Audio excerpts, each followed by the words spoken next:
Session শেষে চলেছি প্রাচীন রূপকথার শহর সমরকন্দের দিকে। উজবেকিস্তান তিমির ইউলারি রেলপথের নিশ্চিত যাত্রাপথে।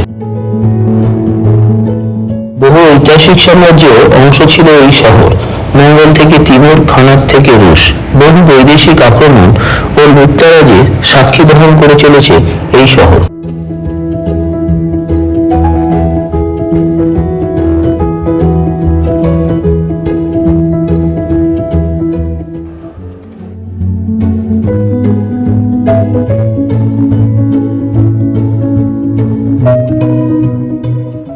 প্রজন্মের পর প্রজন্মের চলার পথকে প্রতীক করে পৃথিবীর বুকে টিকে থাকা প্রাচীন শহরগুলির মধ্যে অন্যতম এই শহর। প্রচারিত বয়সের সময়কাল 2750-এর বেশি হলেও সমরকন্দ এখনো যুবা।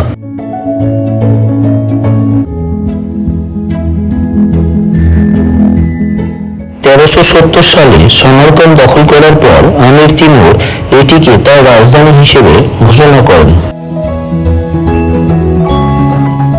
গুর-ই-আমির তিমুর বংশের পারিবারিক সমাধিক্ষেত্র এবং তার সময়কালেই নির্মিত।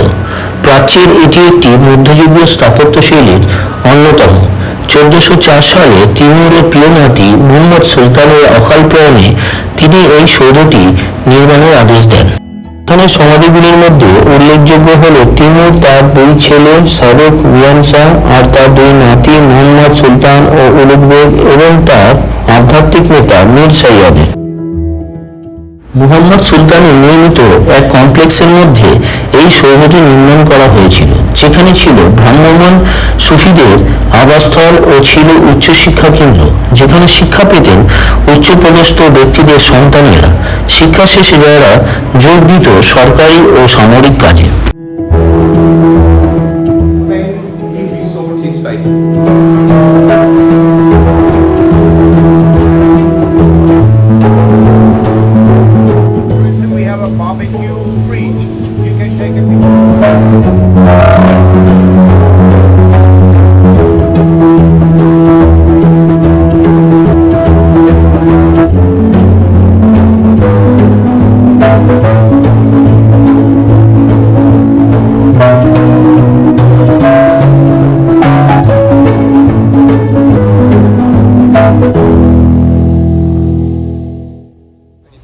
সিল্ক রোড যুগের প্রাচীন কাগজ তৈরির ঐতিহ্য এখনো ধরা আছে সমরকন্দের নিয়ারেস্ট পেপার মিলে, যা বর্তমানে এক জনপ্রিয় পর্যটন কেন্দ্র।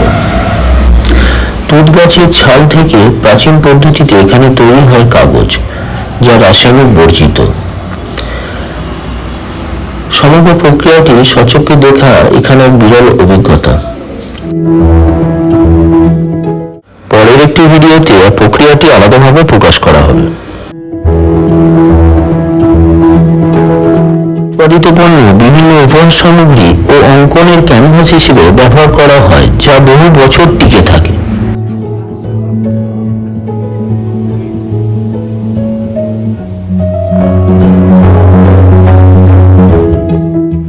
বাড়ির দরজা বন্ধ মানে পুরুষরা নেই, আর খোলা মানে পুরুষরা ভেতরে আছে, এখানের এটাই রেওয়াজ। শতাব্দী প্রাচীন দক্ষতা ও সংস্কৃতি বহন করে ঐতিহ্যবাহী উজবেক কার্পেট এখানে হাতে বোনা হয় প্রকৃতির রং ও রেশম পশমের সুতো দিয়ে। স্থানীয় কারিগর বলতে মূলত নারীরা, যারা বংশ পরম্পরায় দক্ষতা অর্জন করেছেন। কার্পেটের শিল্পকর্ম বুখারা, সমরকন্দ, খোরজম অঞ্চলের নকশা ব্যবহার করা হয়ে থাকে। প্রতিটি কার্পেটই এক একটি ইউনিক, যার কোনো কপি নেই।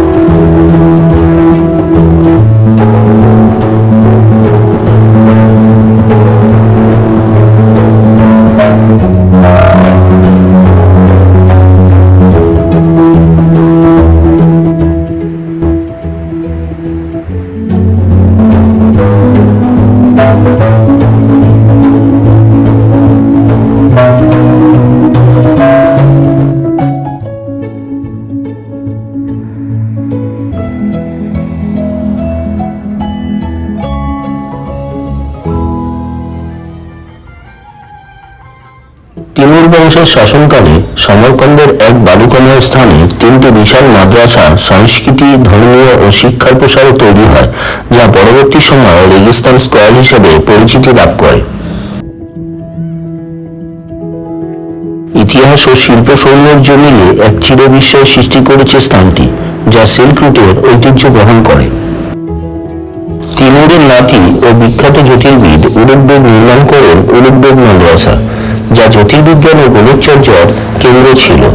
সেই সময় এই মাদ্রাসাটির খ্যাতি সেন্ট্রাল এশিয়া ছাপিয়ে সমগ্র বিশ্বে ছড়িয়ে পড়ে।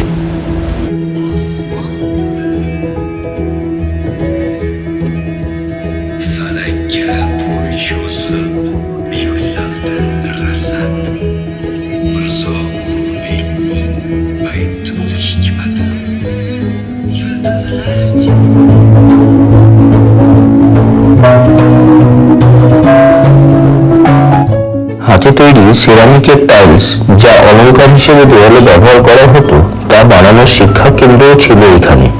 বর্তমানে সচক্ষে দেখা যায় সেই পদ্ধতি। চাইলে কিনতে পারা যায় ঘর সাজাবার সামগ্রী বা ছোট ছোট শিল্পকর্ম। কিল্লাকড়ি মাদ্রাসা মধ্যমণি হয়ে বিরাজ করছে এই রেগিস্তান স্কয়ারে, যা নামের অর্থ হলো সোনায় মোড়ানো। ভেতরে গম্বুজ ও মিনারে সোনার পাতের কারুকার্য অকল্পনীয়। এটি একাধারে মসজিদ ও মাদ্রাসা।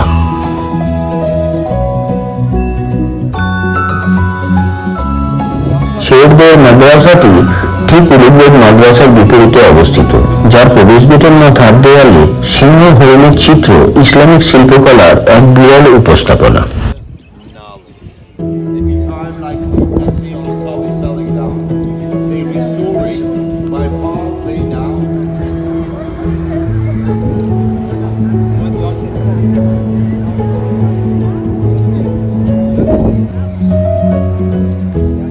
রেগিস্তান স্কয়ারের রাতের লাইট অ্যান্ড সাউন্ড শো সমরকন্দের ইতিহাসকে তুলে ধরার এক অভিনব প্রচেষ্টা, যা না দেখে ঘরে ফেরা সমরকন্দ ভ্রমণের অসম্পূর্ণতা।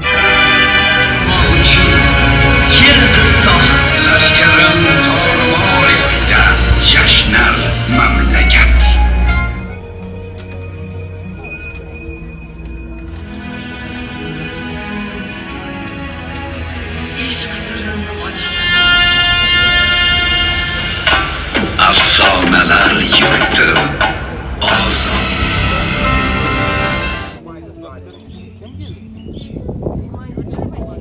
বিবি খানম সমাধি মূলত একটি নারীদের সমাধিক্ষেত্র। তিমুর রাজবংশের নারীদের প্রতি সম্মান জানাতে এটি নির্মিত হয়েছিল 1390 থেকে 1430 সালের মধ্যে। সমাধিটি আটকানো আকৃতির ও ফিরোজা রঙের গম্বুজ দ্বারা শোভিত। বিবি খানম মসজিদ তিমুরি যুগের অন্যতম শ্রেষ্ঠ স্থাপত্য, সংস্কৃতি ও রাজকীয় গর্বের প্রতিচ্ছবি। ভারত অভিযান থেকে ফিরে তিমুর তার প্রধান স্ত্রী সরাই মুলুক খানমের নামে এই বিশাল মসজিদটি নির্মাণ করিয়েছিলেন, যেখানে একসাথে 10,000 জন নামাজ পড়তে পারে। বিশাল আকার ও দ্রুত নির্মাণের কারণে কাঠামোগত সমস্যা শুরু থেকেই ধরা পড়ে। 1897 এর ভূমিকম্পে এটি মারাত্মক ক্ষতিগ্রস্ত হয়। সোভিয়েত আমলে এর প্রথম সংরক্ষণের কাজ শুরু হয়েছিল, এখনো এই কাজ চলছে। বিখ্যাত শিয়াব বাজার, রেগিস্তান স্কয়ার, বিবি খানম মসজিদ ও সমাধিক্ষেত্রের পাশে একই সারিতে সেই সময় সোয়া বিক্রি করত সিল্ক রুটের এই বাজার, যেখানে পাওয়া যায় মশলাপাতি, সবজি, ফল ফুল, মাংস, ড্রাই ফ্রুটস, রুটি, জামা কাপড়, আরো অনেক কিছু।